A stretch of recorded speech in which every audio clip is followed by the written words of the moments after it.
नमस्कार, मी अश्विनी पुरी आणि तुम्ही पाहताय DS न्यूज 24 बातमी अहिल्यानगरमधून। अहिल्यानगरमधील पेट्रोल डिझेल संदर्भात ही महत्त्वाची बातमी समोर आली आहे। या संदर्भात अहिल्यानगरचे जिल्हाधिकारी डॉक्टर पंकज आशिया यांनी एक महत्त्वाचं आवाहन नागरिकांना केले आहे। अहिल्यानगर जिल्ह्यामध्ये पेट्रोल, डिझेल आणि गॅसचा मुबलक साठा उपलब्ध असून वितरण व्यवस्था अत्यंत सुरळीत सुरू आहे। सध्या सोशल मीडिया आणि व्हॉट्सअपवर इंधन तुटवड्याबाबत पसरवल्या जाणाऱ्या बातम्या पूर्णपणे खोट्या आणि दिशाभूल करणाऱ्या आहेत। नागरिकांनी अशा कोणत्याही अफवांवर विश्वास ठेवू नये, तसेच पॅनिक होऊन पेट्रोल पंपांवरती विनाकारण गर्दी करू नये असं आवाहन यावेळी जिल्हाधिकारी डॉक्टर पंकज आशिया यांनी केले। नुकतीच जिल्हाधिकारी कार्यालयामध्ये जिल्हाधिकारी डॉक्टर पंकज आशिया यांच्या अध्यक्षतेखाली पोलीस अधीक्षक आणि पुरवठा विभागाच्या सर्व अधिकाऱ्यांसोबत एक महत्त्वपूर्ण बैठक पार पडली आहे। जिल्ह्यामध्ये पेट्रोल, डिझेल किंवा गॅसचा तुटवडा असल्याचा खोटा मेसेज किंवा चुकीची माहिती पसरवणे हा कायद्याने दंडनीय अपराध आहे। जे लोक अशी बेकायदेशीर कृत्ये करून नागरिकांमध्ये घबराट निर्माण करतात त्यांच्या विरुद्ध पोलीस विभागाच्या समन्वयाने थेट गुन्हे दाखल करून कठोर कायदेशीर कारवाई करण्यात येईल असा सक्त इशारा देखील या बैठकीमध्ये प्रशासनाकडून देण्यात आला। यावेळी जिल्हाधिकारी डॉक्टर पंकज आशिया यांनी नेमकं काय म्हटलंय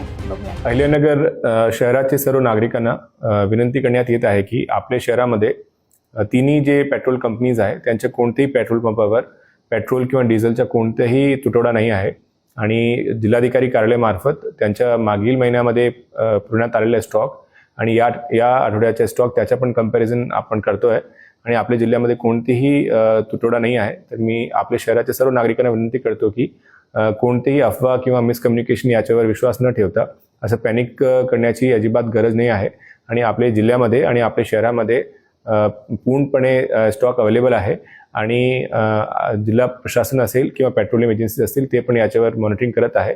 त्यामुळे कोणालाही या कामासाठी पॅनिक करण्याची अजिबात गरज नाही। आज जिल्हाधिकारी कार्यालयामध्ये पोलीस अधीक्षक साहेबांसोबत आणि पुरवठा विभागाचे सर्व अधिकाऱ्यांसोबत एक विषयाबद्दल चर्चा करण्यात आलेली आहे की आपल्या जिल्ह्यामध्ये सोशल मीडिया आणि काही ठिकाणी व्हॉट्सअपवर चुकीची अफवा किंवा मिसकम्युनिकेशन किंवा फॉल्स न्यूज स्प्रेड करण्यात येत आहे की आपल्या जिल्ह्यामध्ये पेट्रोल, डिझेल किंवा गॅसचा तुटवडा आहे।